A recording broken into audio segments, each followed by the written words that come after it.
Okay, here we go. All right, so I think what I'm going to do here is, as I'm on the phone, I might as well just read from a physical scriptures, I think. Okay, oops, here we go.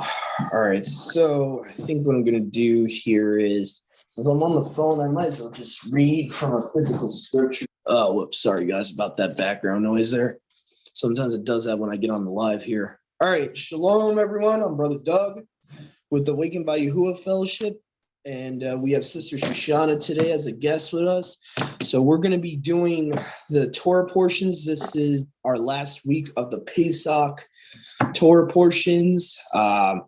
So anyway, we're going to be going into that. So I'm going to be pulling, I think actually, yeah, I could actually use my sword on here. Okay, so I'm going to be using the Brenton's English Septuagint here, LXXE, it's also known as. Okay, let me see here. So Deuteronomy 14, starting at verse 22. Okay, here we go.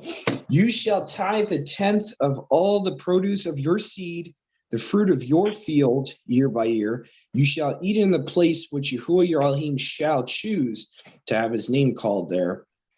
And notice how place there is singular, okay? You shall bring the tithe of your grain, your wine, and of your oil, firstborn of your herd and of your flock, that you may learn to fear Yahuwah your elohim always. And if the journey be too far for you, and you are not able to bring them, because the place far from you which Yahuwah your elohim shall choose to have his name called there, because Yahuwah your elohim will barak you, then you shall sell them for money. You shall take the money in your hands, and you shall go to the place which Yahuwah your elohim shall choose, and you shall give the money for whatsoever your soul shall desire, for oxen, for sheep, or for wine, or you shall lay it on a strong drink. And I'm not going to get into it on our Torah portion here, but strong drink's not hard liquor. Just want to put that out there. It's a misconception. Strong. If you look at the Hebrew word shakar, it does not mean rum or bourbon. It's referring to strong wine. Just FYI. Or on whatsoever your soul may desire, you shall eat it there before Yahuwah your elohim. You shall rejoice and your house.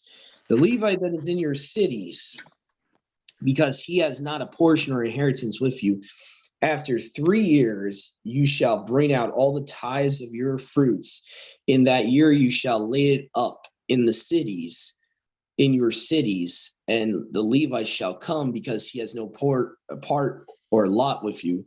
The stranger and the orphan and the widow, which is in your gates or your cities, they shall eat and be filled, that Yahuwah your elohim may barak you in all the works which you shall do. Notice how a lot of these commandments are circumstantial. They have to do with being in the land, your cities. Okay, so again, I would really recommend people look at what Daniel was able to do in captivity. Obviously, he was not able to fulfill these in Babylon. He was not able to tithe when there's no Levites there, and you can't operate a priesthood in a land that's not in the land Yahuwah gave to us. He made it specifically that the priesthood can only operate in Israel. It cannot operate in other lands. It cannot operate where his temple is not there. All these tithes, by the way, had to be given, to the Levites at the temple. It couldn't be just, us, trying to spiritualize it, give like a 10th of our increase to Yahuwah, whatever, put a money in an envelope. I don't ascribe that we should be doing that. I think certain commandments cannot be, in my opinion, spiritualized, in my opinion. So anyway, that's pretty much self-explanatory. Chapter 14 there. Going on to chapter 15, Deuteronomy 15, every 7 years you shall make a release. And this is the ordinance of release. You shall remit every private debt And this is the ordinance of the release. You shall remit every private debt which your neighbor owes you. Obviously, in this context, is talking about our brother or sister. You shall not ask payment of it from your brother, for it has been a release to Yahuwah your elohim. So obviously, the biblical definition, the scriptural definition of our neighbor is our fellow Israelite. Okay. Of a stranger you shall ask, again, whatsoever he has of yours, but your brother you shall not you shall remit his debt to you. So again, Yahuwah clarifies himself here. Okay, for there shall not be a poor person in the midst of you, for Yahuwah your elohim will surely barak you in the land which Yahuwah your elohim gives you by inheritance, that you should inherit it. And by the way, in the midst of you or among you would mean among Yashar all, like believers. He's saying there won't be a poor person of his people. Okay. And if you shall indeed hearken to the voice of Yahuwah your elohim to keep and do all these commandments, as many as I charge you this day, for Yahuwah your elohim has baruched you in the way which he spoke to you, then you shall lend to many nations, but you shall not borrow, and you shall rule over many nations, but they shall not rule over you. So this is like a baraka Yahuwah is putting on them. Like, you will never need to lend. As long as you're keeping my commandments, you'll never have to lend from the Gentiles. The Gentiles will have to ask money from you. America was actually in that position for several years during the 20th century, but America didn't repent, and, for the most part, a lot of us have, but not many. So America was taken out of that position. Interesting. Very interesting. Yeah. And if there shall be in the midst of you a poor man or your brothers in one of your cities in the land, and notice how it says a poor man of your brothers in one of the cities in the land which Yahuwah your elohim gives you, you shall not harden your heart, neither shall you by any means close your hand from your brother who is in want. You shall surely open your hands to him, shall lend to him as much as he wants according to his need.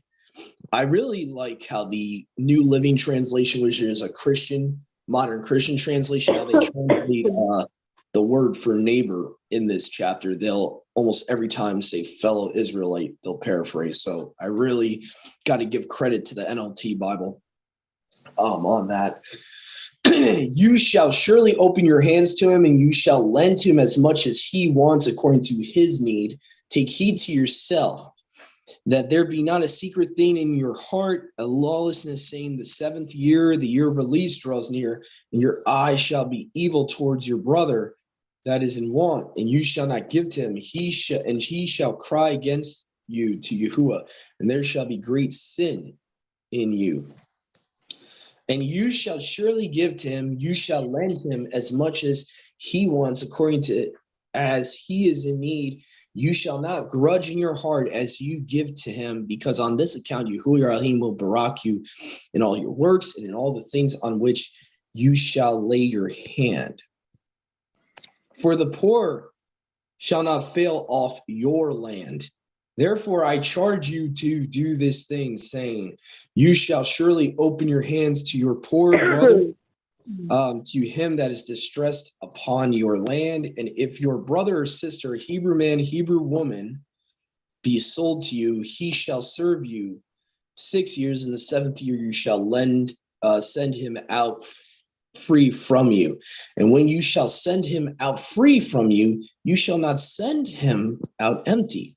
You shall give him provision for the way from the flock, from your corn, from your wine, as Yahuwah your elohim has baruched you, you shall give to him. And you shall remember that you were a servant of the land of Egypt, in the land of Egypt, as Yahuwah your elohim redeemed you from there. Therefore I charge you to do this thing. And if he should say to you, I will not go out from you, because he continues to love you, in your house, because he is well with you, Then you shall take in all before his ear through the door, and he shall be your servant forever. In like manner shall you do to your maidservant. Shall seem hard to you when they are sent out free from you, because servant has fixed you. Oh, my bad. Servant has served you 6 years according to the annual hire of a hired servant. So Yahuwah your elohim shall barak you in all things whatsoever you may do. And I apologize, everyone, with all these stupid notifications there. All right, here we go. Verse 19. Every firstborn that shall be born among your kind and your sheep, and you shall set apart the males to Yahuwah your elohim. You shall not work with your firstborn calf. You shall not shear the firstborn of your sheep. You shall eat it before Yahuwah year by year in the place which Yahuwah your elohim shall choose, you and your house. And if there be in it a blemish, if it be lame or blind, an evil blemish, you shall not sacrifice it to Yahuwah your elohim. You shall eat it in your cities. Now, so what it's talking about is, obviously, we know, those of us that know the Torah very well, we understand that if there's a blemish on the animal, you can't sacrifice it. That's got to be meat for food, not a sacrifice. So what he's saying is it's not fit to bring to the temple because it can't be a sacrifice because there's a physical blemish on it. So that's what verse 22 is about to talk about. You shall eat it in your cities. The unclean in you and clean shall eat it in like manner as the dough or the stag. Just to explain this, because the way the Masoretic words this is very bad, in my opinion. It could be a translator issue too. So, to be fair to the Masoretic text, it could be a translator issue. Sometimes they translate it, the unclean and clean shall eat it. And it will just say that. And you're like, what? What is it telling me I can eat an unclean animal? No, it's saying that the ceremonial clean and unclean among Israel can eat this animal, that you would be able to eat it, the doe or the stag. That should give you clear clarity at the end of the verse, doe or the stag. Mm-hmm. It's talking about clean meat.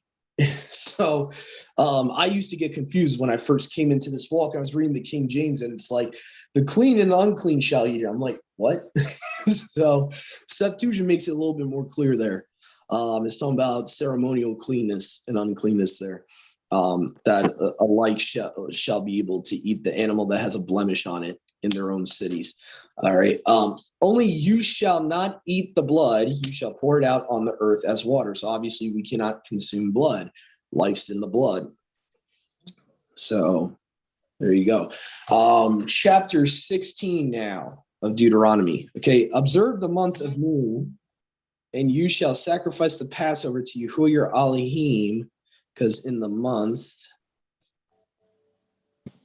of new grain you came out of Egypt by night, and you shall sacrifice the Passover to Yahuwah your elohim, sheep and oxen, in the place which Yahuwah your elohim shall choose to have his name called upon it. You shall not eat leaven with it, because 7 days you shall eat unleavened bread with it, bread of affliction. And I think that's a key phrase there, affliction. So it's talking about what type of bread you're eating. In my opinion, that's why I believe the commandment of Exodus 12 is talking about eating bread in humbleness or in spiritual type of affliction, rather than the bitter herbs thing.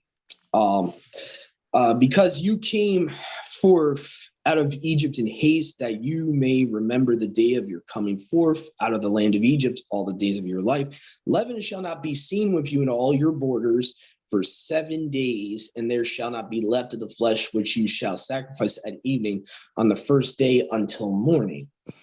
You shall not have power to sacrifice the Passover in any of the cities which Yahuwah your elohim gives you, but in the place which Yahuwah your elohim shall choose to have his name called there, you shall sacrifice the Passover at evening at the setting of the sun, at the time when you came out of Egypt. Notice there's a little distinction here. Obviously, this is not the Passover meal. This is the weekly Passover sacrifice that they were to give. The sheep, oxen, it's not goats, it's not lambs. So obviously it's a little different here. This is not talking about the meal. It's talking about actual sacrifice they had to give at the temple. So it says, to have his name called there, you shall sacrifice the Passover at evening, at the setting of the sun, at the time when you came out of Egypt. And this is how we know it's not the Passover meal that he's talking about here. You shall boil and roast and eat it in the place which Yahuwah your elohim shall choose. You shall return in the morning and go to your house. So the Passover sacrifices, they are allowed to boil it. The lamb meal, they cannot boil. So that's how we know it's talking about something different here.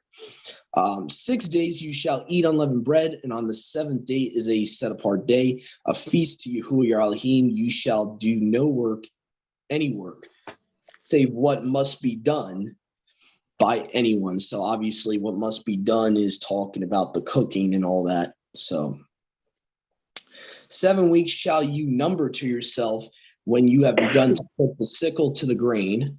Okay, come on. Really stupid notifications, go away.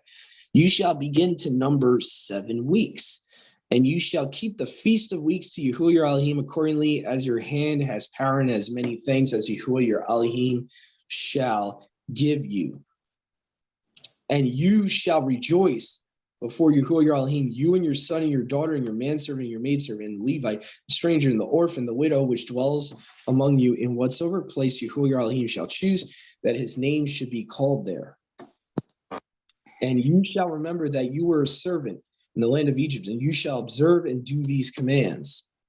You shall keep for yourself the Feast of Tabernacles 7 days, when you gather in produce from the grain floor and from the winepress. And you shall rejoice in your feast, you and your son, your daughter, and your manservant, your maidservant, the Levite, and the stranger, and the orphan, the widow that is in your gates. 7 days you shall keep a feast to Yahuwah your elohim in the place which Yahuwah your elohim shall choose for himself. And if Yahuwah your elohim shall barak you in all your fruits and in every work of your hands, then you shall rejoice 3 times in the year. All your males appear before Yahuwah your elohim in the place which Yahuwah shall choose. In the feast of unleavened bread, the feast of weeks, and the feast of tabernacles, you shall not appear before Yahuwah your elohim empty. Each one according to his ability, according to the barak of Yahuwah your elohim, which he has given you. You shall make for yourself right rulers, officers in your cities, which Yahuwah your elohim gives you in your tribes. They shall rightly rule the people with righteous right ruling. By the way, just an interesting little tidbit. The rulers, I even looked this up. I was reading Ezekiel 44 the other day. The judges were not supposed to be regular Israelites. They're supposed to be Levites, just FYI. So that's something we definitely can't do today. The judges had to be Levites, and specifically in the millennium, they will be Zadok Levites. So just FYI, you can find that in Ezekiel chapter 44, verses 15 to 31. About the new temple and the millennium and all that. Okay, so anyway, verse 19, they shall not rest right ruling for favor of persons or receive a gift, for gifts blind the eyes of the wise and pervert the words of the righteous. You shall righteously pursue right ruling, that you may live and go in and inherit the land which Yahuwah your elohim gives you. You shall not plant for yourself a grove. You shall not plant for yourself any tree near the altar of your elohim. And I know some people will say, Doug, it doesn't literally say you can't plant for yourself a tree. A grove is an Asherah pole. Yeah, but keep reading on. It says, you shall not plant for yourself a grove. Then you keep reading on. You shall not plant for yourself any tree near the altar of your elohim. Very important there. Never supposed to do that. Okay. You shall not set up for yourself a pillar which Yahuwah your elohim hates. Now, what you got to understand, these pillars are like sun pillars. They're like obelisks, you could say. That's what he's talking about. Historically, we would know that because you could look at the Washington Monument. You could look at the tons of different obelisks all around the world. So that's what Yahuwah is talking about. It's Baal worship. Okay, and that's pretty much it. That's Deuteronomy 14 to 16. I think let's see here. I think we're going to take a brief intermission because I don't want these recordings to be too extra long. Go ahead, Sister Marissa, before we end the recording. Go ahead. Okay, so I have a question. I was reading the other day, and it talks about how the men have to present themselves 3 times a year, right? Mm-hmm. So you're saying that the Levites are the only ones that... No, I'm not saying that. What I'm saying is the Levites are the judges. What I just read about the judges, according to Ezekiel 44, they're supposed to be the judges. Okay. Now, your question about the, I think you're hinting at the sacrifices, 3 times in the year, like you just mentioned. Right. That is regular Israelites, but the place that Yahuwah chose is the temple. Okay, so my question is this. Wait a minute, I'm not done with my question. Okay. My question is this. Are people doing this today? We shouldn't be. If we're going to be honest and we're not in a Levitical priesthood, and Yahuwah gave that commandment in a Levitical context to give your offerings to the priest at the temple, you can't be doing that in your backyard, to be honest. So are you saying that that it's only the Levites? Because hold on. No. You're misunderstanding what I'm saying, sis. You cannot do those commandments without a Levitical priesthood. Because let me explain. The regular Israelites were supposed to appear before Yahuwah not empty-handed. But what are they giving Yahuwah at the temple? They're giving them tithes, offerings. Who do they give the offerings to? The Levites. You can't do that without a Levitical system. If people are doing this today, sis, just to explain why I believe we can't do this today, because we're doing it in our own way if we try to do that, we're acting as priests. We're not priests.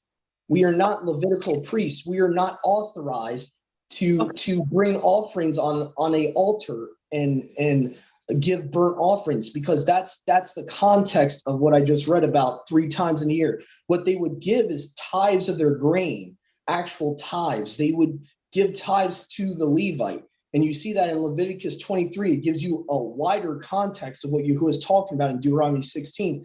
You're giving the sheaf offering, just one example, Pentecost, to the Levite. You don't do it yourself. The men, the regular male Israelites themselves, don't put an offering on the altar. They're not allowed to do that. They go.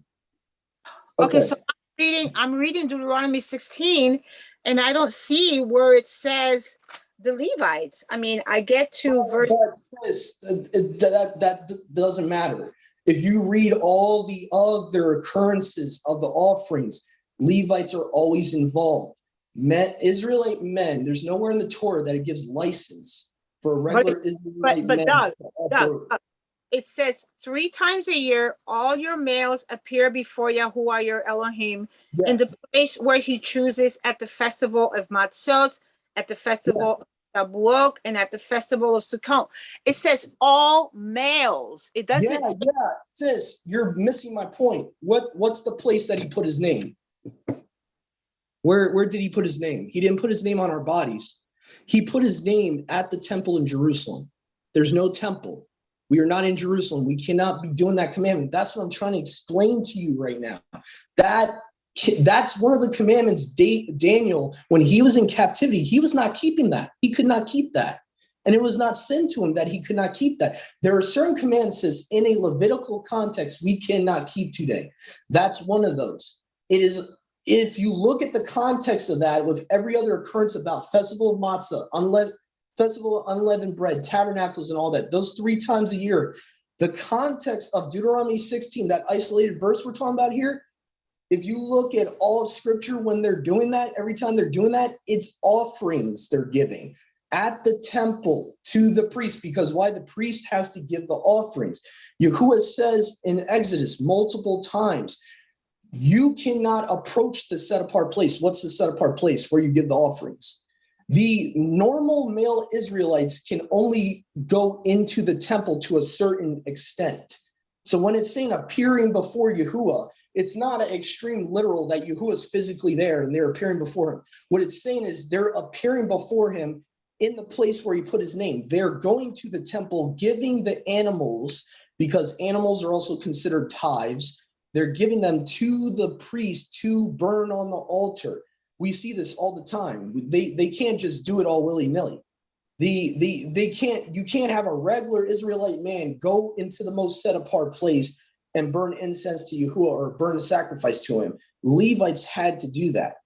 And Yahuwah made it very clear about that. So we can't take one isolated verse out of context, because that's not what the verse is saying. The verse is not saying that your three males actually physically put the offerings on the altar. It's saying they're standing before Yahuwah.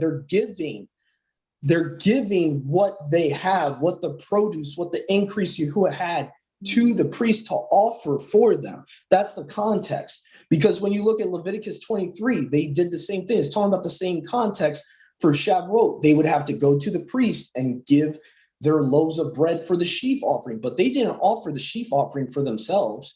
They had the priest do that. So just because it says go 3 times in a year, appear before Yahuwah, that's not saying that they're literally putting it on the altar. They're going before the Levite in the temple where Yahuwah put his name, and they're giving the tithes to the priest to offer for them. The way the Levitical system works, just to like explain simply, is you can't have a regular Israelite offer sacrifices. It's impossible. It's actually sin for them to do that. They can't do that.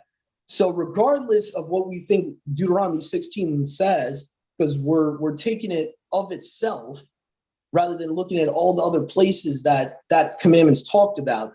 If you look at all the other places like Exodus 23 and Numbers and all the other places, these offerings had to be given to the priests. Numbers 9 even shows that with the offerings of Passover had to be given. The priests were the ones giving them. It wasn't the regular Israelite men putting them on the altar. The regular Israelites, just to explain historically the way this works, you would have regular Israelite men bringing their animals to the temple, right, where Yahuwah's name is placed, okay? So they bring them inside the temple. They go inside the temple. They go near where the Levites are inside the temple. They would give the animals to the Levites after they slaughtered them. Now, in the tabernacle system, they would slaughter the animal. By the way, this is mentioned, I think, Deuteronomy 12, just 4 chapters earlier, that to bring sacrifice, you would have to kill the animal right before the door of the tabernacle witness, the tabernacle in the wilderness.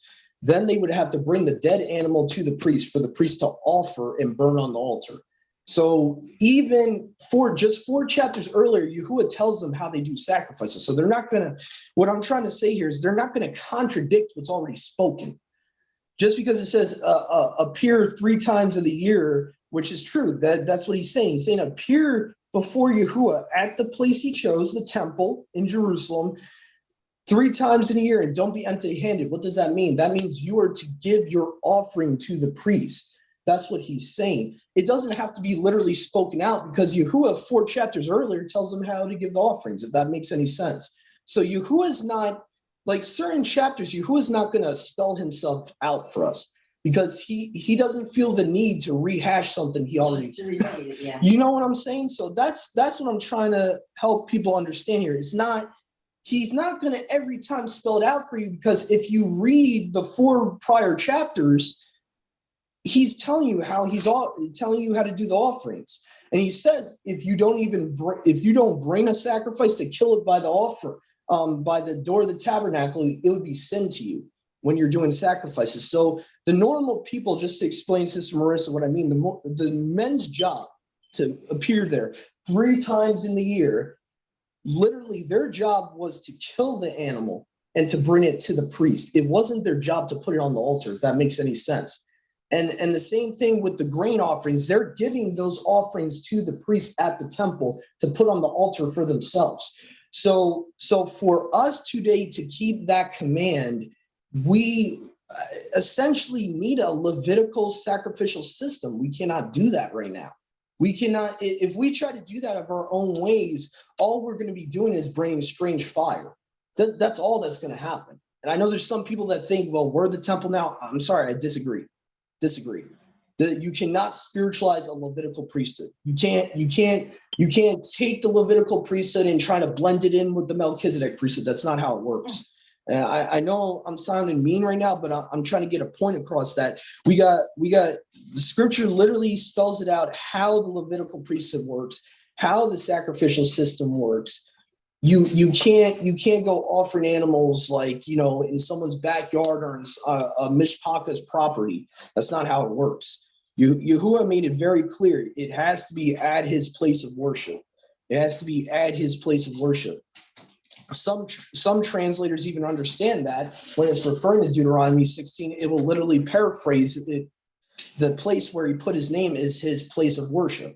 So we can't. So hopefully that explains a little bit like the context of that, because Deuteronomy 16 is not like, it's not spelling everything out for us. It's giving like an overview. But if you look at other places like Leviticus 23, Numbers, Exodus, all those other places, he's telling you exactly how to give the offerings. Especially, I would really recommend read Deuteronomy 12. If it's still kind of confusing about that verse about the three times all your male Israelites, okay, it is saying that, but it's not telling you what the male Israelites are doing other than giving an offering. But the point is that they can't physically place it on the altar. In a Levitical priesthood, they cannot do that. And they, as far as the Torah of Moshe goes, they never could do that without a priest. Without an intercessor, they could never do that. They only did that before the law of Moses came. The only time you had regular Israelites giving offerings to Yahuwah of any kind, including tithes, including what's talked about in Deuteronomy 16, was before the law of Moses, when you had Abraham and Isaac, and which, by the way, Yahuwah told them to do that. They weren't doing it of themselves. Yahuwah would be like, go there and make an altar and burn incense to me, or give me a burnt offering. They never said cognitively of themselves, oh, let me do this and do this in my own way. They never did that. They waited for Yahuwah to tell them to do it. The Yahuwah audibly from heaven would tell them, listen, I want you to make me an altar at this specific place. And usually the place had some significant meaning, like Bethel. Okay, what does Bethel mean? It means house of Elohim. It always foreshadowed a temple. Yahuwah's plan always was to have a one place of worship for himself. He always had that foreshadowed even before the law of Moses was given. Just to kind of explain, this is not like a new concept in the new covenant. There was always a place of worship that Yahuwah wanted his people to give offerings to him. But before you had a Levitical priesthood, there would be times where, Jacob would give something on the altar. But hopefully that explains things. I know it seems confusing because Deuteronomy 16 is just giving a general command for all your males to, present themselves with something to give to Yahuwah at his temple. But in realistically, if we take that to mean that regular male Israelites can, offer stuff on the altar without a Levite, then we're contradicting the whole rest of the Tanakh. And Yahuwah doesn't contradict himself. So we gotta just look at it like, okay, it's talking about all males appear before me 3 times in the year, and they're supposed to go to my place of worship, the temple in Jerusalem, and they're supposed to give me something, give me a tithe, give me an offering. Just because they're giving it to him doesn't mean they're literally putting it on an altar and burning it themselves. I just want to make that clear, because I know that can seem that what it's saying, but it's not saying that. So that is a good question, though. I wanted to just kind of explain that thoroughly, that's not contradicting every other place where he says, give it to the Levites, give them to the Levites, give them to the Levites. Every offering had to be given to the Levites to burn on the altar. They're the ones actually allowed to go into a set apart place. The normal male Israelites couldn't even go to his set apart place. Isn't that right, Mom? Like, they couldn't even approach the altar. Yeah. They couldn't even approach the altar. So how would they burn it on the altar? So again, I think it's important that, just as a general rule, we take everything in context. Try to take everything in context. Don't build a doctrine off of one isolated verse. I say this a lot of times, but I think this is a perfect case where the question brought up by Sister Marissa, this proves that we cannot just take one instance in scripture and build a doctrine around it, because he's just giving a overview. Same thing like the creation account. He gives an overview. You know, in certain chapters in Genesis, he's not giving you every little detail. He's saying he's giving you an overview.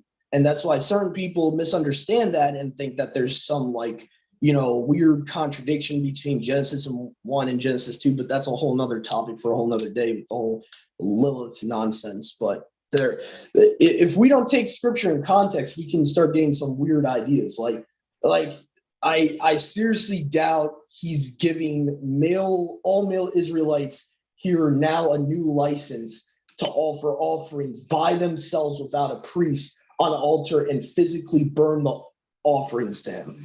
I seriously doubt it. What I believe the verse is literally saying, it's touching on that we're not supposed to be empty-handed when we go to his temple 3 times in the year, those specific feasts, at the place where his name's at, and we are supposed to give our offerings there, the first fruits of our produce, our firstlings of our flock. All of that are supposed to be given there in that place. And obviously the priest is the one offering it on the altar. So just to explain, but I can see how it could be misconstrued as that because of the way it's worded. I could see we could make the assumption otherwise, but anyway, so going,